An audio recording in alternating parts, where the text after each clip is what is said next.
What is up, Wizards fans? Welcome into a Department of Hoops post-game show. The Wizards lost again. It's becoming a recurring theme. They keep losing by 20 points ish every night. It seems like they're consistent at least, so that's good. Detroit beats them 124 to 104.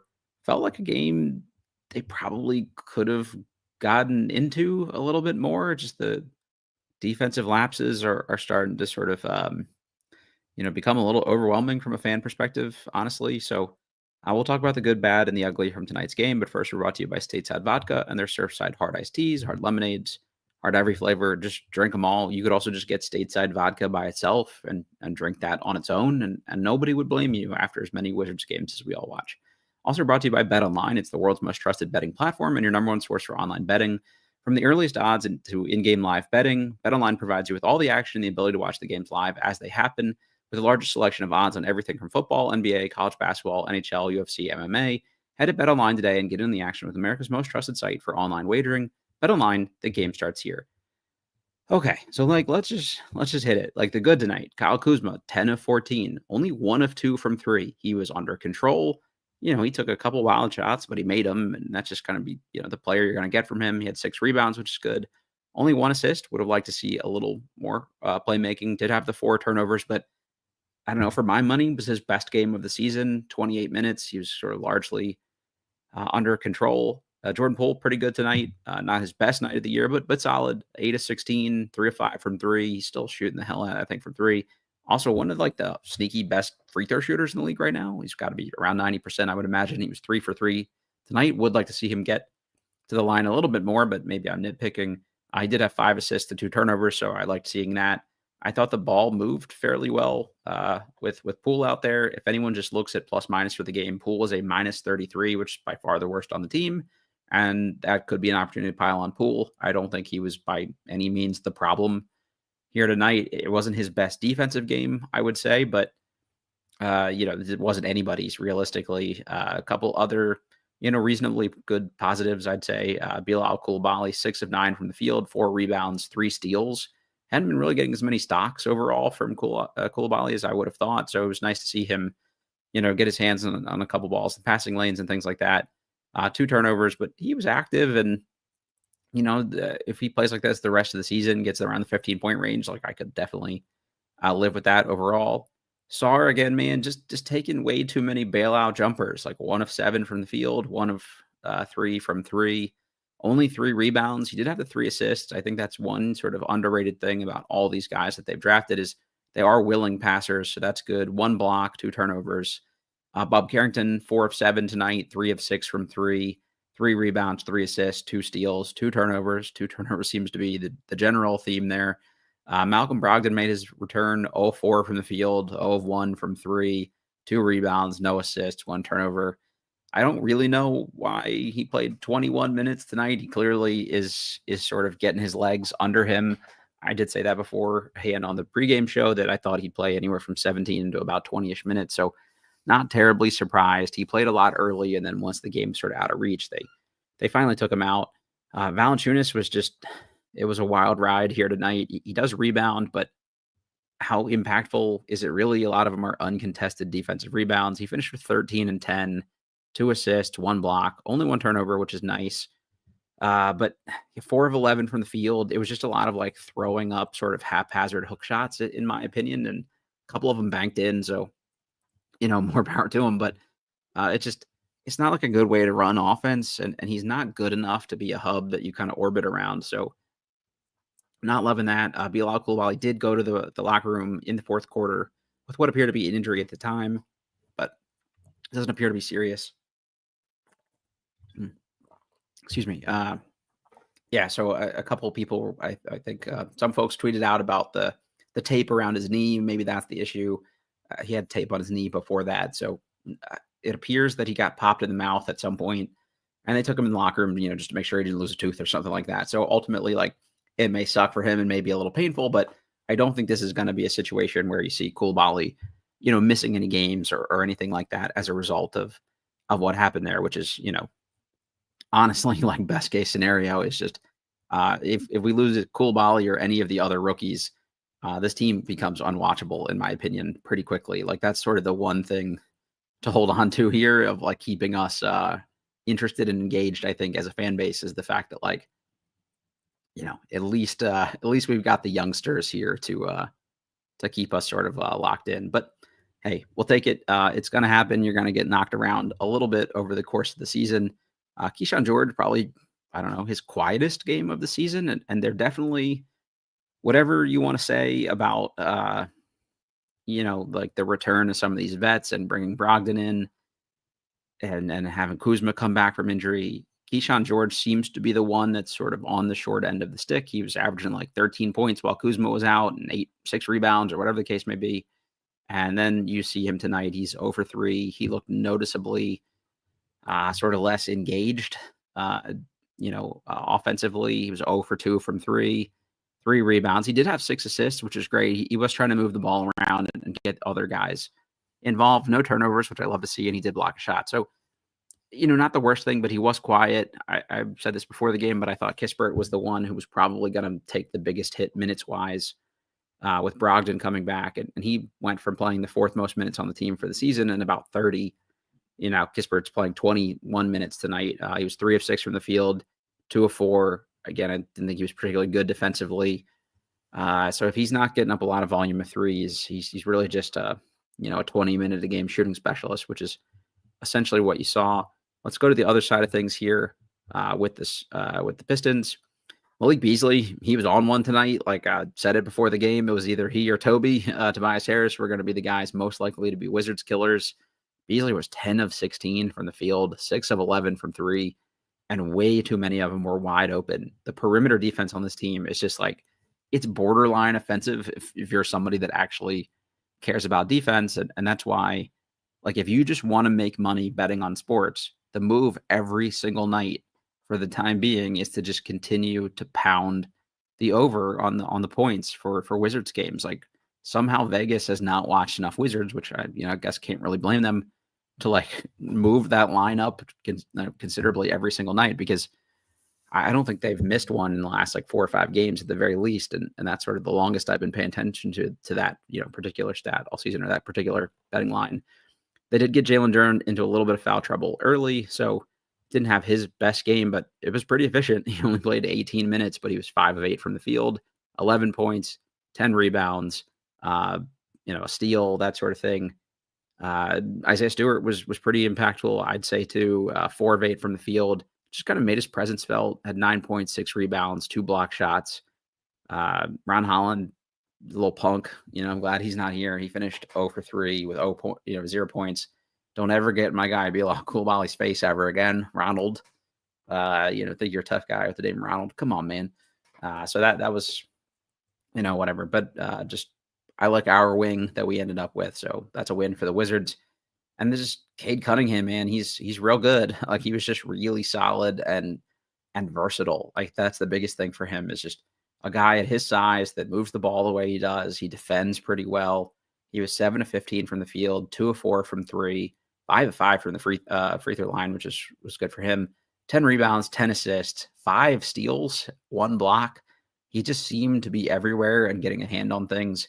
So yeah, 21-point triple-double here tonight, and then the 5 steals. Like, it's pretty darn good. And honestly, you could make a case that he still wasn't the best player on the team. Jaden Ivey was 10 of 19, 4 of 7 from 3. He's really turned things around. Like, I was pretty low on Ivey coming out of the draft, much lower than most Wizards fans. I mean, I certainly would have taken him if he fell to 10, but there was like talk of like, let's trade up to 5. And I didn't think he was that kind of player personally, but he's starting to look like that dude. He's averaging close to 20 points on the season, and this 28-point game tonight may have gotten him there, but he also had 4 rebounds and 8 assists. He was much better as a ball mover than I thought he would be. He had 3 turnovers, still like a little out of control a couple times, but I'm nitpicking here at this point. I would happily, have a piece like that in, on this roster as a part of the rebuild.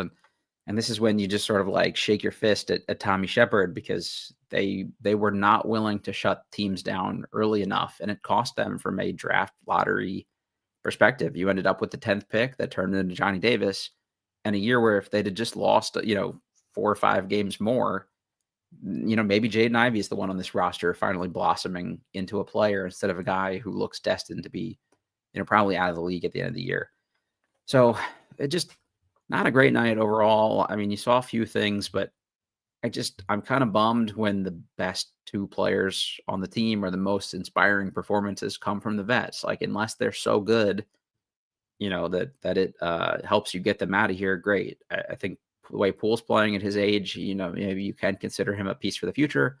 Kuzma is definitely not that piece. So for everyone asking us before last episode about if you could still get a first round pick for him, as soon as you have a night like this, I would start, beating the phones if I'm Will Dawkins, because it's time. It just is. Like, he does look a little fitter, like he's played his way into shape here a bit, which is nice to see. And the more you do that, the more you'll get, normal Kuzma. But either way, it's still just at some point that's got to end. So we're not blocking, valuable Keyshawn George minutes in development. That's just what we want to see, and kind of is what it is. And hopefully you get a more even assertive than he was tonight, Coulibaly, once you've cleared out one of the veteran guys. So that's just where I would go personally, but it is what it is.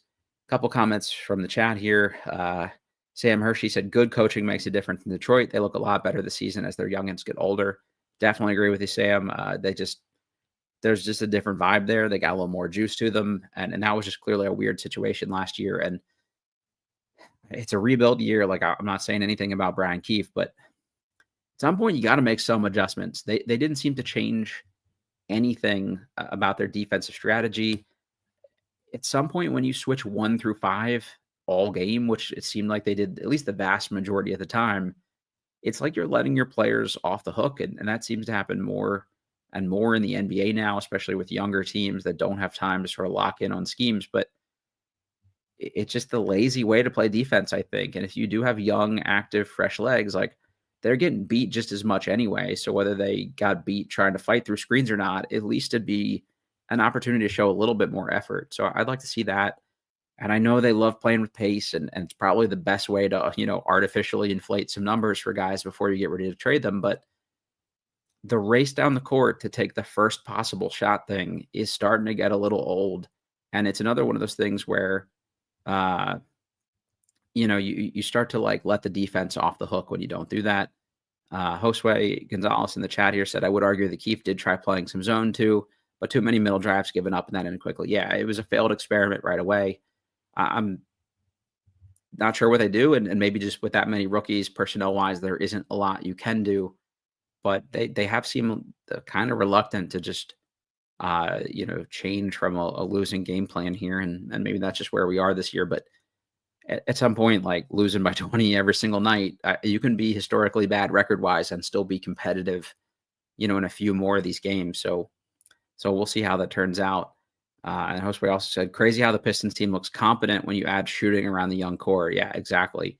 It goes a long way, and suddenly Cade Cunningham has all these assists when guys are actually able to knock down the shots that he's creating for them. So it's cool for them to see, and it is a blueprint of just, like, they didn't change a ton roster-wise on paper, but just getting a few more guys and internal development, and all of a sudden, they look at least scrappy and respectable. So that's what you hope for the Wizards next season, and then another step the year after that, and another step the year after that. So hopefully Cooper Flag makes all the difference.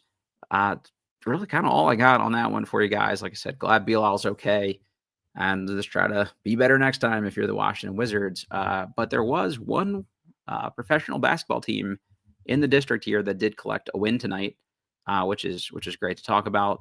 Last thing for the Wizards, they do play again tomorrow night, which is Monday night at 7:30 p.m. in New York against the Knicks. So, tune in for that one. And then they have a break until Friday. So it's nice to give them a couple days off when they play the Celtics again at home. So we'll see. But just back to the other winning team here in the district, the Capital City Go-Go won their fifth. They've played 5 games this season already. They're now 3-2. So it was nice to see them get their second win in a row here. Just running through a couple of these guys that are playing particularly well for them right now. Taylor Funk was on one the other night for the Go-Go. Like, he's been shooting the heck out of it, and it's like, hey, maybe that's a guy that could stand to get a couple minutes for the Wizards here moving forward. It would be just like an interesting situation if you could find a way to get like a bigger shooter, like especially if you do, move on from somebody like Kispert at some point. Like you got a dude that's like almost a bigger version of Kispert that is shooting pretty darn well here too, and it just it's a guy I would keep an eye on. Is all I'm gonna say. Is Funk. He had a couple big summer league games. That's probably what most people know him from or are familiar with him from. And tonight, he had 16 points. He was 1 of 5 from 3, so not quite as good. John Butler Jr. had 18 points and 6 rebounds. Justin Champagnie, 21 points, 10 rebounds, 5 assists. Ruben Nembhard or RJ Nembhard out of TCU, 23 points, 11 rebounds, 8 assists. He's been putting up numbers the last couple of games, which is cool to see. A little bounce back from Michael Foster Jr., 22 points, 12 rebounds. And then Eric Stevenson had been just on an absolute heater the last couple games here. He comes back down to earth a little bit, did have 15 points still, but was 3 of 12 for the game. So they've got a few pieces. I don't know if any of those guys, honestly, are NBA players necessarily, but just there's a few pieces. Could Funk be a shooting specialist? Could John Butler Jr. be a versatile, switchable defender? Could Champagnie be the end of a bench guy? Could Ruben Nembhard or Rube, if most of the team calls him, could he be a dude that comes in and just decent sized guard or like a stockier guard that comes in and is physical? Just interesting. So there's a few guys that are fun to watch. Again, get out the entertainment and sports arena when you get a chance and you want to take the family out for a cheap night of decently fun basketball. They're putting up a lot of points. I think that's clearly something they were trying to do when they built this team, as a team that could score and at least be fun for people to come out and watch. They won 131 to 113 tonight over Raptors 905.